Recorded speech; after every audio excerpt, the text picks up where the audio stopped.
জয় মাতা শক্তি মহামায়া। তো আজকে আপনাদের সামনে একটি তাবিজ নিয়ে এসেছি। এই তাবিজ দিয়ে বশীকরণ। এই তাবিজটি দিয়ে কী করতে হবে আপনাদের বলি। প্রথমত এই নকশাটি দেখেন, নকশাটি আপনাদের লিখতে হবে হরিণের চামড়ার উপর মেশকো জাফরান কালি দিয়ে, এবং হরিণের চামড়ার উপর 5টি নকশা লিখতে হবে। 5টি নকশা লেখার পর আপনাকে 4টি তাবিজে ভরতে হবে, 5টাকে তাবিজে ভরতে হবে।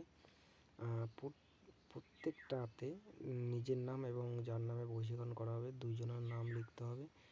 আর আপনাকে করতে হবে, যার উপরে বশীকরণটি করা হচ্ছে সে পুরুষ যদি হয়ে থাকে তাহলে তার একটি গায়ের বস্ত্র, আর মহিলা হয়ে থাকলে তার মাথার চুল বা কাপড়ের একটি টুকরো এই 5টা তাবিজে লিখেছেন। 5টা তাবিজের মধ্যে ভরে আপনি কি করবেন, একটি তাবিজ নিজে পুরুষ হলে ডান হাতে, মহিলা হলে বাঁ হাতে, আর 4টে তাবিজ যে থাকবে 4টে তাবিজ আপনাকে কী করতে হবে, ওই যে কাঙ্ক্ষিত ব্যক্তি আছে বা যার উপরে আপনি ক্রিয়াটা করছেন তার বাড়ির 4 কোণে 4টে পুঁতে দেবেন।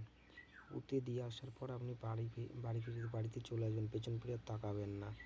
এবার আপনার দেখার পালা। দেখবেন আপনি 24 থেকে 72 ঘন্টার মধ্যে আপনার ফলাফল খুব দ্রুত আসবে। তো সকলে ভালো থাকবেন। জয় মাতা শক্তি মহামায়া, জয় মা।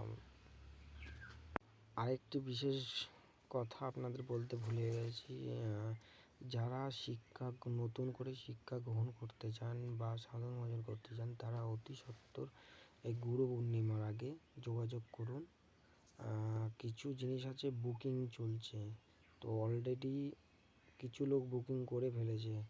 যারা গ্রুপের মধ্যে অ্যাড ছিল তারা বুকিং করে ফেলেছে। যদি কোনো ব্যক্তি অ্যাড হতে চান নতুন করে, বা নতুন করে গুরু পূর্ণিমাতে যদি কোনো শিক্ষা গ্রহণ করতে চান বা কোনো কিছু নেওয়ার আগ্রহ থাকে তাহলে অতি সত্বর যোগাযোগ করুন।